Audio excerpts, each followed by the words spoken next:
Hello, my name is Dr. Christina Parks. I received my PhD in cellular and molecular biology right here in the state of Michigan from the University of Michigan Medical School. And so I'm very well versed in the science of both these mRNA gene therapy vaccines, this kind of technology, as well as what a vaccine is designed to do in the body, what it can do, what it can't do, and the fact that this is extremely complex science that has been oversimplified in the media to basically take away our freedom of choice. What I want to address today in this limited time is the fact that vaccine requirements and mandates are based on the faulty assumption that the vaccines in question prevent transmission of the pathogen, right? Does the vaccine for DTaP prevent transmission? No. Does the vaccine for flu prevent transmission? No. Do the vaccines for COVID prevent transmission? No. In fact, they were never designed to do that.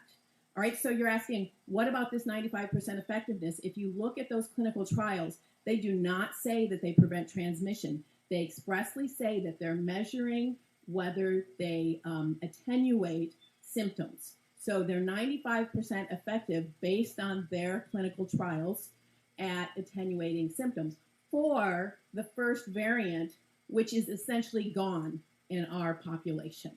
Right now, the predominant variant is the Delta, and CDC Director Walensky basically said that these vaccines have no ability to prevent infection by and transmission of the Delta variant.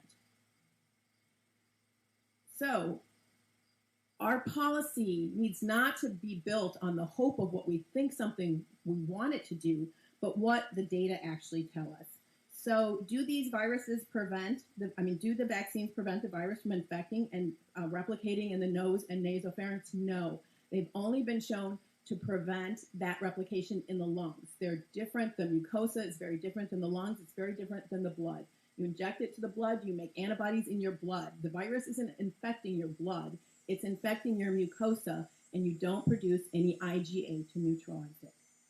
In fact, recent studies have shown that the vaccinated, especially with the Delta variant, and the unvaccinated have similar amounts of virus in their nose and throat. In Barnstable, Massachusetts, the CDC tracked an outbreak of 469 cases of COVID. 74% occurred in fully vaccinated, and 4 out of 5 of those hospitalized were vaccinated. All right, so maybe they are mandating this because they just didn't know with the COVID. And so my main complaint is with our health agencies and the CDC, who basically know better and are misleading the public. So let's look at DTaP, which the scientists and the CDC have known since 2014 that the acellular pertussis vaccine does not prevent people from getting infected with the pertussis bacteria and passing it to others. In fact, it was never designed to do that. The vaccine was designed to neutralize the pertussis toxin. Pertussis, we know it as whooping cough. It can be fatal for children under 6 months. So neutralizing this toxin saves lives, all right? I'm not going to debate that. But what it doesn't do is neutralize the bacteria. So what happens is fully vaccinated children go to daycare, they pick up that bacteria, and they come home and they give it to their newborn brother or sister. They get deathly ill, and they go to the hospital. Hopefully, our medical professionals are able to save them. But who do they blame? Now the CDC is blaming anti-vaxxers for the limitations of this vaccine design. I suggest that they be transparent and tell parents that although it is preventing severe disease in their children, it is not preventing transmission because we have created a whole class of asymptomatic pertussis carriers who are increasing the disease. Now, the old DTP vaccine that many of you who are my age or older got did prevent transmission.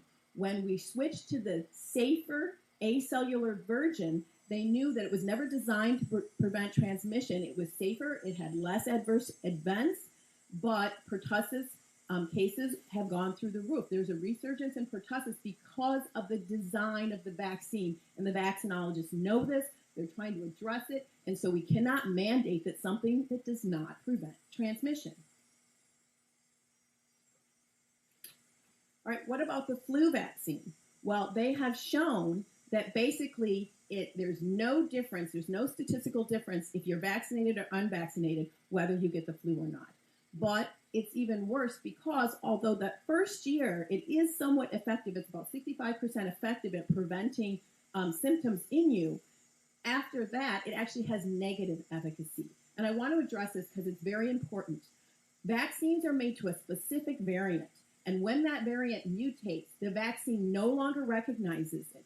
And so it's like you're seeing a completely new virus. And because that's so, you actually get more severe symptoms when you're vaccinated against one variant and then it mutates and then your body sees the other variant. So there's the potential, and the science shows that in fact with the flu, if you get vaccinated in multiple years, you are more likely to get severe disease, you are more likely to have more viral replication, and you are more likely to be hospitalized, both in adults and in children. We are seeing the same thing in COVID with the Delta variant. And so we are mandating that people get a vaccine that could actually make them more sick when they're exposed to the virus. In fact, this week, a paper came out, and what it showed is that with this Delta variant, when you're vaccinated, your body makes antibodies that are supposed to neutralize the virus. But they were supposed to neutralize the old variant. When they see this new variant, what they're doing is the antibodies are taking the virus and helping it infect the cells. All right, that science was just published this week. We need to be looking at the science, and we need our policy to reflect the science, and we also need it to reflect our rights. And so, as a PhD who knows the science, I'm in the category of the most vaccine hesitant group. Yes, PhDs are the most vaccine hesitant, followed by people who have less than a high school degree because they know what they don't know and they don't trust their government. And many people, the other group that is very vaccine hesitant are African Americans. 70% of African Americans have not taken this vaccine. Why? Because they don't trust their government. Do they have reason not to trust their government? Well, between the years of 1930 and 1970, the CDC conducted the Tuskegee experiment, where they took untreated males with syphilis and they refused to treat them. Even after antibiotics became available, they still did not treat them, and they did not tell them that they had syphilis. They told those people that they were there to secure their health, and they did not secure their health. They abused them. You say, well, that was in the past, although I don't think 1970 was that long ago. Well, in 2012, whistleblower William Thompson came forward and said, we published a study that said MMR does not cause autism, but we lied.